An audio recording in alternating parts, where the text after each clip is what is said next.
The first thing I want to do, guys, remember, I do want you to take some notes on these things, right? Okay. First thing I'm going to talk about a little bit is I want to talk to you about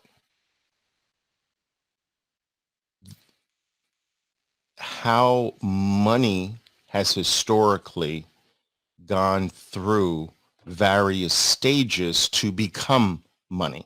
All right. And we've talked about this before, but let me briefly summarize the various stages of money, right? So there have been countless forms of money, and throughout history, you can basically say that money has been a technology that has been evolving for thousands of years. And in a certain way, it's almost as if the human race has been in search of the perfect money. So along the humans' evolutionary period has been this evolutionary path toward searching for or finding the most appropriate money. And I want I'm I'm willing to go as far as saying that we've ultimately found the ultimate money. But here, look, first, money typically goes through a period of being a collectible, like seashells or beads, um, certain rocks. These were collectibles, bones, certain bones from certain animals served as collectibles. And then gold actually came on the scene, but first as a collectible. It was shiny, it was appealing to a lot of people. People began to make things out of it, rings, bracelets, or what have you. And it became a very interesting collectible, a desirable collectible. And that's the first stage that most money has gone through. It is collected by a small number of people. But as the appeal of this item being a collectible gains traction, it actually starts to transition as it becomes a more popular collectible. It starts to transition into the second phase, which is a store of value. Now, please understand this. This is very important to understand. First, money is a collectible. Then it starts to, if the collectible gains traction, begins to gain increasing numbers of people that desire to collect this thing, it then starts to be used as a way of storing your wealth, storing your value across time, meaning that I have something, I can I can buy this collectible and someone will always want it later.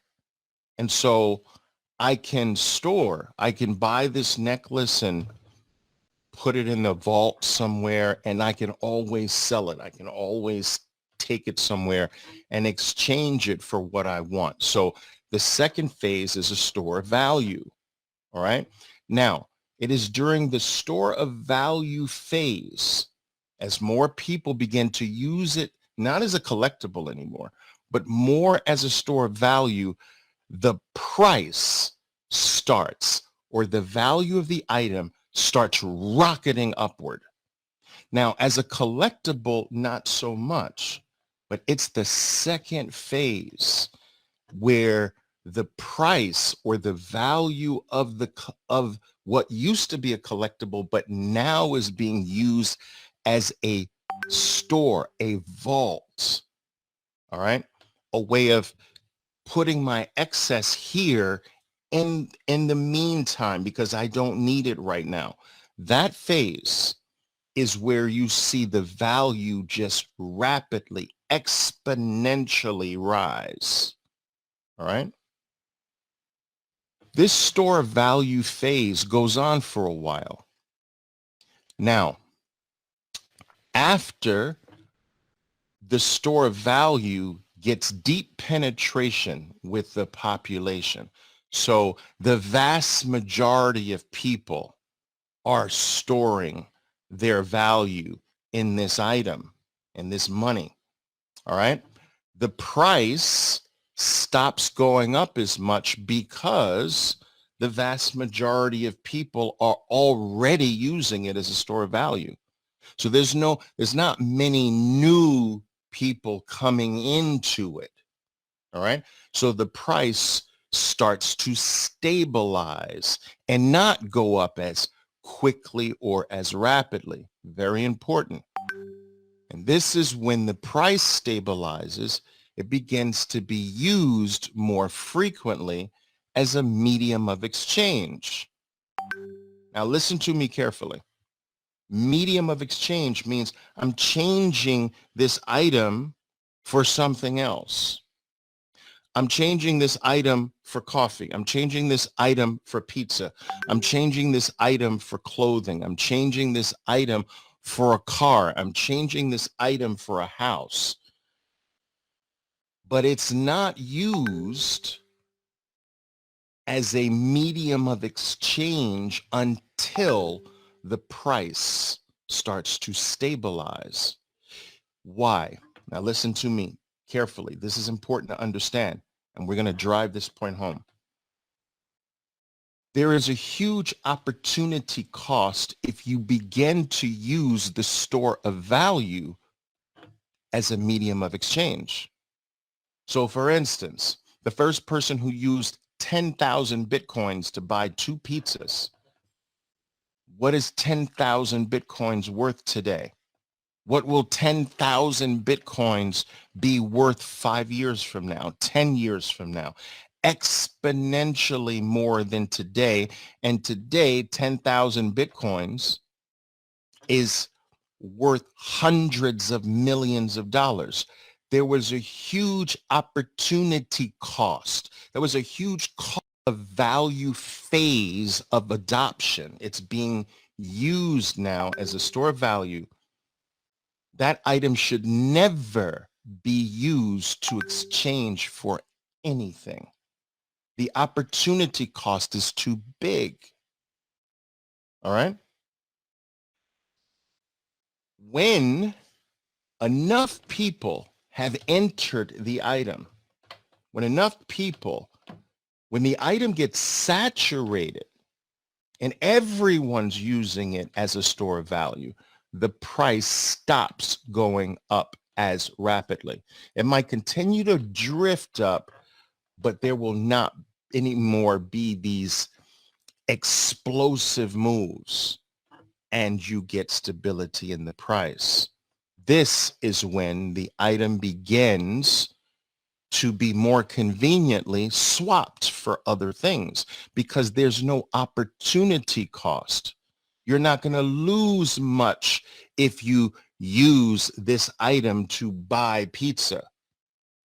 All right. There's no huge opportunity cost. And so after the price stabilizes, the medium of exchange feature begins to evolve in that money. All right.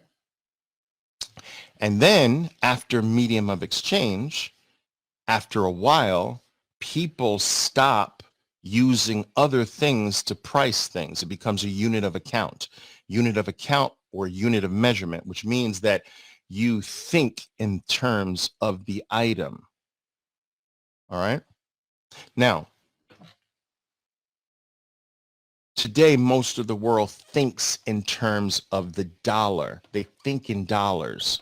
All right. They think about a vacation in dollars. They think about the cost of a car in dollars. That's a unit of account.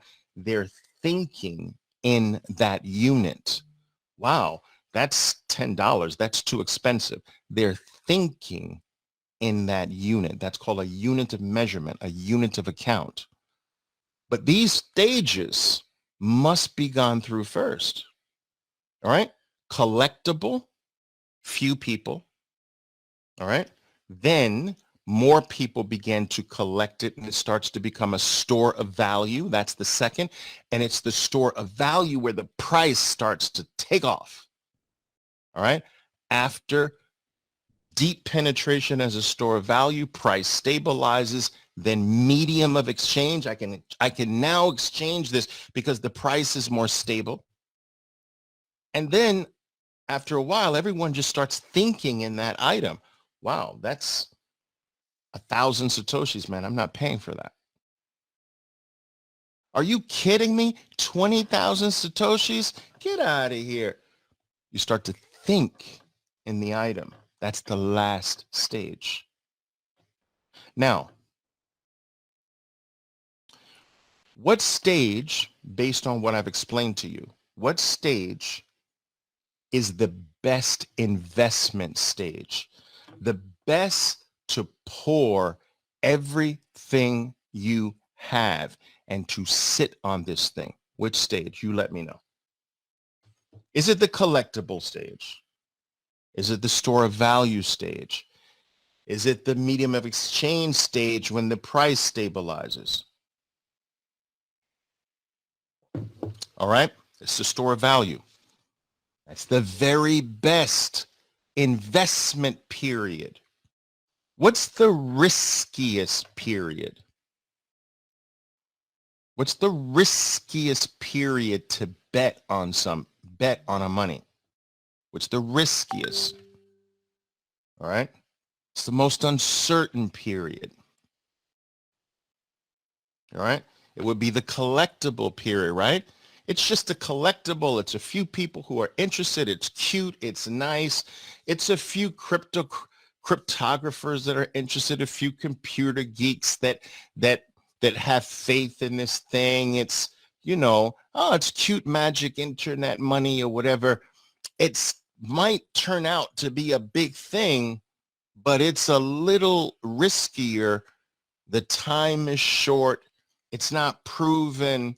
There's only a small number of adopters. All right, that's the riskiest stage.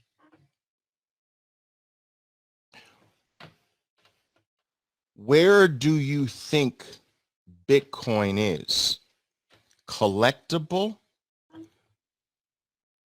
store of value, or, wait a minute, in between, collectible, pure collectible, or collectible transitioning into store of value, or pure store of value, or store of value moving into medium of exchange, or pure you know what I'm saying? Which one?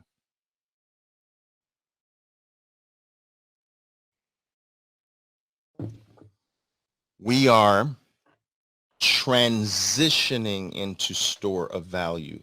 We are still somewhat collectible, but starting to be store of value. You and I are using it as a store of value.